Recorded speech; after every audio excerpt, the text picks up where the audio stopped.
military helicopters making a round. Judea, Black, Shalom L'Chaim, purified drink of water. They got us out there. This next thing we're gonna do is more Nubia. Okay, because I don't know if we might have to go back in because they just let us out, so we might have to go back in for a few more days. I mean, we spent Thanksgiving indoors. I couldn't even go outside to smoke. You know, Judea Black smokes black and miles. I couldn't go outside to smoke. We were told to stay in. That shit sucks. War sucks, bro.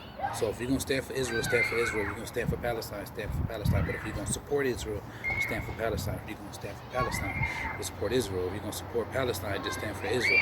Either way it goes, stand for the people and not the cause, man.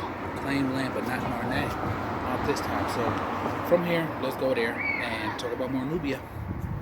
Cue that music I like. Every day I piss money away. I'm a material slave, trying to polish this ball and this chain, cause I don't think twice. If you go to the British Museum on any given day, you might run into Augustus. Well, not him, but a sculpture of his head. Though technically he never claimed the title, Augustus is considered to be the first emperor of the Roman Empire. This particular head is one of many thousands of artifacts that make up the museum's extensive collection. However, this particular artifact has a really interesting story, for it wasn't found in the city of Rome, the Italian peninsula, Europe, or even within the confines of what was once the Roman Empire.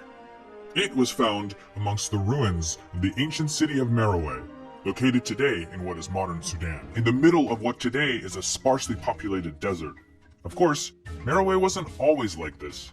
It was once the capital of one of the most incredible empires of the ancient world, one that is often skipped in many world history books, or at best, overshadowed by its ancient neighbor to the north, Egypt. It's kind of a shame, because the great civilization and empire that Meroe was once the center of had a tremendous impact on our world today. The civilization I'm referring to is that of ancient Nubia and the kingdom of Kush. Let's take a look at this place we call Nubia. First, let's clarify the term. Nubia defines a geographic region that's located in the northeast corner of Africa. Today, this region would encompass the southern end of Egypt and the northern half of modern Sudan. Running through the center of it is the Great Nile River. Nubia is generally broken up into two parts according to the direction that the Nile flows. Lower Nubia is in the north, while Upper Nubia is in the south. This at first is a bit confusing, but keep in mind, for the Nubians as well as the Egyptians, their north was the direction from where the source of the Nile was, not the Mediterranean Sea where it emptied out. Upper Nubia was also the heartland of the kingdom of Kush. The Nile itself is divided by a series of rapids called cataracts, which have throughout time served as natural boundaries for different regions within Nubia. These cataracts formed when the river ran into outcrops of hard rock, forming a system of unnavigable rapids.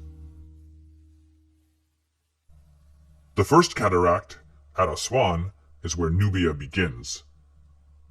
The last one, the sixth cataract, is just north of the modern Sudanese capital of Khartoum. So where does the name Nubia come from? Many believe that it's derived from the word Nub, which means gold in the ancient Egyptian language. Others believe that the name comes from tribes that settled there called the Nuba or Noba. However, perhaps a more common name for this region was Taseti, meaning land of the bow, due to the region's highly skilled archers. Nubian can also be an ambiguous term. As a people, the ancient Nubians weren't made up of a single group. In fact, they were extremely diverse, with different ethnicities, cultural backgrounds, languages, and even religious beliefs. Since the earliest historical records that mention it, Nubia and Kush had been tied, for better or worse, to the land of Egypt. In fact, most of our information about ancient Nubia and Kush come from Egyptian sources. This can be a bit problematic, not because Egyptians weren't good at recording history, but because Egypt and the peoples of Nubia were great rivals. Due to this, there may be, and often are, biases in Egyptian accounts of their interactions with the Nubian people, which is another thing that we should be aware of. Nubia has been occupied since the earliest periods of human history. It's almost impossible to know for sure just how far this habitation goes back, but by around 13,000 BCE, the Nubians were quite advanced, and we know this because there is a lot of evidence of complex tools, arrowheads, and even cemeteries that have been found all over Nubia. By 5000 BCE, we start to see the people of this region begin to transition into a more settled life consisting of farming and animal husbandry. Buildings and houses were being built of mud brick and stone instead of straw, and copper and gold were commonly being used for tools and luxury items such as jewelry. In fact, gold seems to have been in ample supply in Nubia, and for mainly this reason, the Egyptians became interested in the place. The first time that we hear of an Egyptian incursion into Nubia is during the reign of the Egyptian pharaoh Dejer. In an inscription from around 3000 BCE and dating to Egypt's first dynasty, we're told that the pharaoh's forces came into conflict with and defeated a band of Nubians. Another mention of conflict with the Nubians is on the famous Palermo stone, which is part of a stele that records the names and deeds of Egypt's Old Kingdom pharaohs. It tells how the pharaoh Senefru took 7,000 Nubians as prisoner, along with 200,000 cattle and sheep. By the 4th and 5th dynasties of Egypt, or around 2500 to 2400 BCE, there were well-established Egyptian colonies in Nubia by the Second Cataract, mostly for mining and smelting gold and copper. The early dynasties of Egypt did their best to avoid large-scale conflicts in Nubia. This was due to several reasons. One was that the people of Nubia were known to be fiercely independent and hard to control. They also recognized that a stable, commercially viable Nubia was in everyone's best interests. Therefore, as long as trade between the two lands flowed without interruption, the pharaohs were, for the most part, willing to abandon any plans of annexing lands south of the Second Cataract. However, by around 2100 BCE, things had changed. Though it's unclear as to what was the initial cause, armed conflicts between groups of Nubians and Egyptian forces were a constant occurrence. Details are murky, but Egypt must have felt threatened because the pharaohs built a string of fortresses with massive walls in between the Second and Third Cataracts. But why? What had caused this total reversal of policy and seemed to be so threatening to Egypt? The answer may have been the rise of a new Nubian power just beyond the Third Cataract of the Nile, the city of Kerma.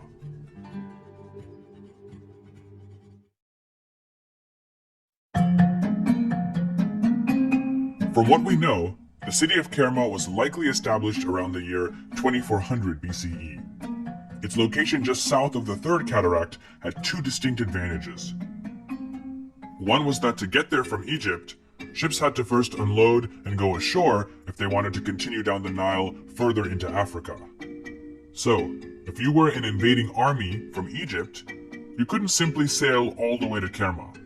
You'd have to unload your troops and any supplies before you hit the Third Cataract, or else be destroyed by its fierce rapids and sharp rocks. If you were a commercial or trading vessel, you had to do the same with your crew and any cargo. However, once you were beyond the Third Cataract, you'd need a place to rest, recharge, and probably resupply your ship. And that's where Kerma came in. Not only could merchants rest, recharge, and resupply, but Kerma also provided a market for traders coming from the north to exchange goods with those who lived further south down the Nile. Thus, the city's location provided both defense and potential for profit, making it a great base for a flourishing kingdom. Many scholars call this kingdom the First Kingdom of Kush. By around 1850 BCE, Kerma's influence had grown so much that it was a direct threat to Egypt.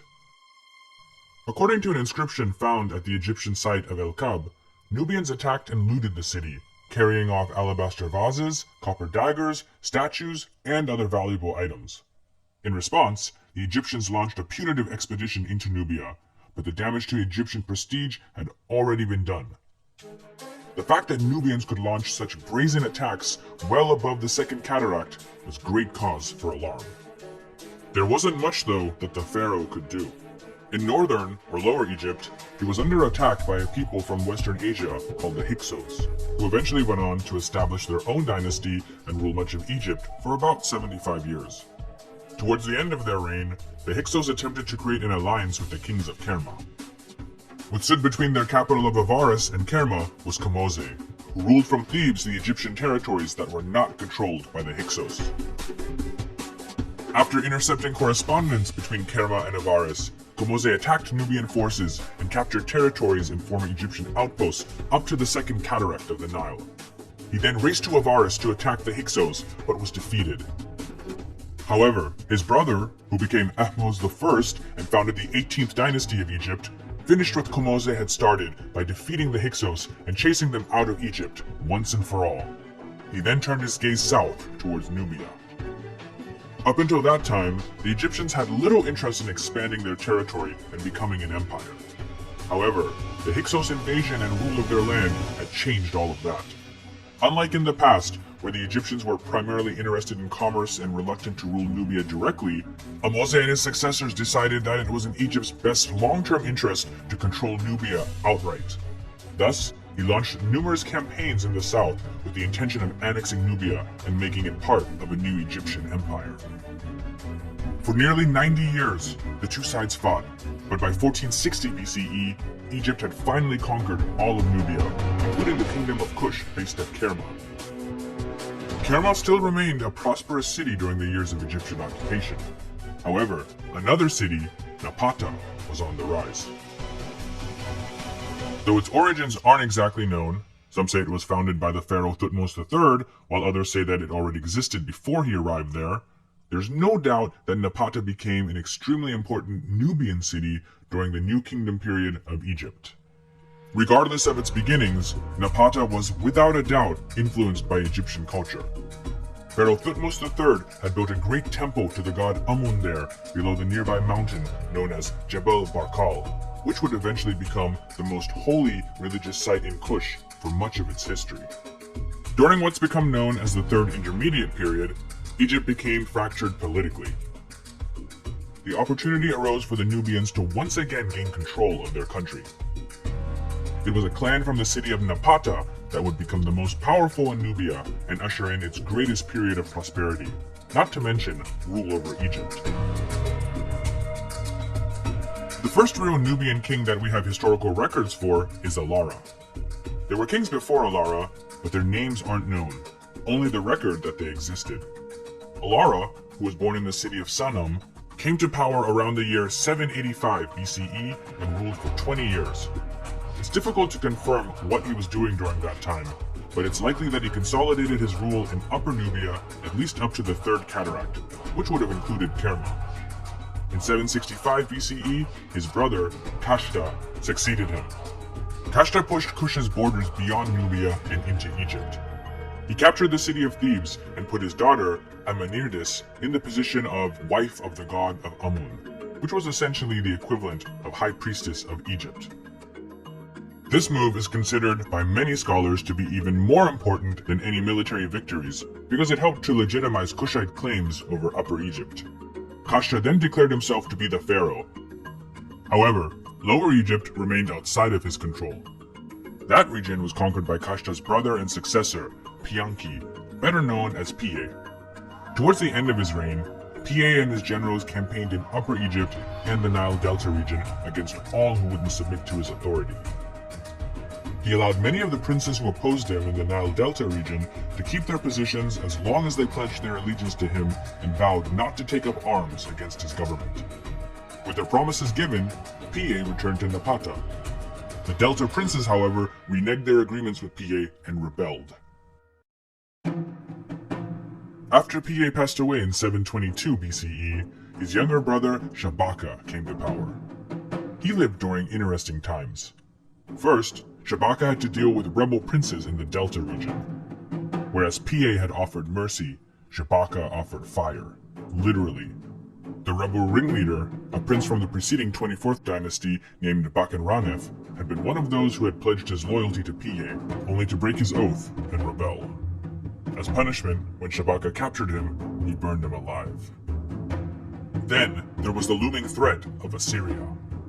Starting during Piye's reign and continuing into Shabaka's, Egypt's Nubian pharaohs formed alliances with the Kingdom of Judah as well as various Phoenician city-states. The next king, Shabbataka, also had the Assyrian threat to deal with. Like his predecessor, he maintained strong ties and alliances with the free kingdoms of Canaan and the Levant. To aid his allies, he sent men with his younger brother Taharka to assist the forces of King Hezekiah of Judah, as well as King Luli of the Phoenician city-states of Tyre and Sidon.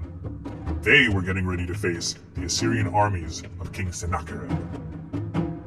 While the Phoenicians didn't fare so well, Hezekiah and the city of Jerusalem held their ground, and the Assyrians were forced to withdraw back east to their homeland. For now, the Assyrian threat was gone, but they'd no doubt be back in the future. The years in battle had given Taharka valuable experience in combating the Assyrians, as well as strengthening ties with the Kushite dynasty's allies in the east.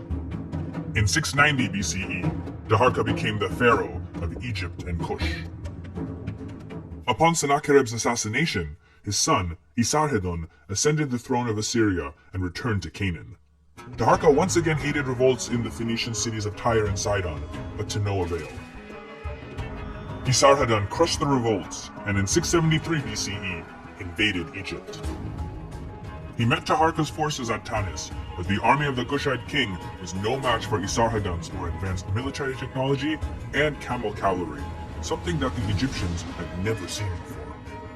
Despite his defeats, Taharka fought on, supporting his Phoenician and Judean allies, as well as retaking the Delta. Around the year 667 or 666 BCE, Ashurbanipal invaded Egypt, retook the Delta, the city of Memphis, and then made his way to Thebes, sacking all of these areas in the process. By now, though, there was little that Taharka could do, and so heartbroken, he ventured back to Napata.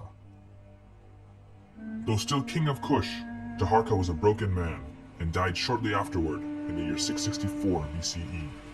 Despite his defeat, Taharka was an extremely well-liked pharaoh, and by any measure, a pretty good ruler and leader in terms of how he treated his people and those around him. He was also a great builder and left many monuments to his name. He lived a really fascinating life, and there are more details to his story which I'll no doubt cover in the sequels to this program. Despite the fact that eventually the Assyrian Empire lost control of Egypt and was conquered by a coalition of Babylonians and Medes, the Kushite kings of Napata never really attempted to reclaim the thrones of Thebes or Memphis. In fact, they were often on the defensive. In 591 BCE, the new Egyptian pharaoh, Psamtik II, launched a full invasion of Kush. Not only did he have Egyptian troops, but also used Greek and Carian mercenaries to supplement his already large army. His forces were able to venture deep into the heart of Nubia, well past the Third Cataract, and finally, capture the Kushite capital of Napata itself. It was shortly after this event, and most likely because of it, that in the year 590 BCE, the Kushite capital was moved to the city of Meroe, which was much further down the Nile between the 5th and 6th cataracts. For the next few hundred years until the kingdom's fall, Meroe would be the official capital and residence of the kings of Kush. Napata still remained an important center of Kushite culture, and for many decades, kings were still buried in the royal cemeteries on its outskirts. But for all practical purposes, Meroe was the administrative capital of the empire. Meroe was a beautiful city known for its palaces, temples, and gardens filled with fruit trees. It was also at the junction of where traders from the Red Sea, Ethiopia, and sub-Saharan Africa would often meet. And land there was much better suited for farming than in the area around Napata. The Kushites began the process of breaking away culturally from Egypt. Over time, more distinctly Nubian gods and goddesses were worshipped over Egyptian ones. And, in the 2nd century BCE, the use of Egyptian hieroglyphics was replaced with an entirely new Meroitic writing system. Even their artwork and style of dress took on the indigenous characteristics of Meroe and the nearby region. This of course made sense, as the Kushite court's proximity to Egypt was now much farther away. There were still battles with the Egyptians for Lower Nubia to the north, especially during the time after Alexander the Great's successors in Egypt, specifically the Macedonian general Ptolemy and his successors. These battles with the Ptolemies went on for a couple of centuries, with both sides gaining and losing ground, but not making substantial long-term gains on each other. Then came the Romans.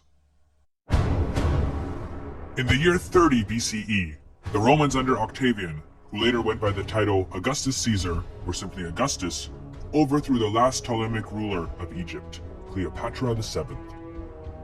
The Romans then annexed Egypt, making it a province of their empire. This changed the balance of power in the region because, unlike Egypt under the Ptolemies, Rome was a powerful and vast empire that essentially encompassed the entire Mediterranean world and large parts of Europe. And it was expanding. The Romans knew that Nubia was rich in valuable metals and other resources, which put it on their radar. Like Egyptian rulers of the past, they also thought that they could demand tribute from Nubia's rulers. Initially, the Kushites did agree to pay the Romans a tribute in order to keep them out of Nubia. Fearing though that Rome was preparing a full-scale invasion, the Kushites under their great queen, Amenarrenes, invaded Egypt and seized Egyptian towns, reportedly all the way up to Thebes. One thing that I want to mention here, in Nubian society, it wasn't uncommon for rulers to be female. Not only this, but Kushite queens, called Kandakes, or as the term has been Latinized to Candace, were known to have been great warriors. Amenarrenes was such a queen. For about 5 years, she personally led her armies against Roman positions in Lower Nubia, taking captured Roman soldiers and many treasures from Egypt back to Meroe. Among the treasures Amenarrenes' troops brought back was a larger-than-life bronze head of Augustus. The head of Augustus at Meroe was eventually put under the staircase leading up to the altar of the Victory Temple. Another story is that the head was actually put at the foot of Queen Amenarrenes' throne. I had read somewhere that this symbolized that the Romans would always be under the feet of the Kushites. In 25 BCE, the Roman governor of Egypt, General Petronius, counterattacked by leading a large Roman force deep into Nubia. He arrived at the great city of Napata and burned it. He then marched onward to Meroe, but ultimately could not make it to the capital, possibly due to the fact that the Kushite defenses of Meroe were quite strong. Thus, he garrisoned his men on a fortified ridge that would allow them to hold out until reinforcements arrived.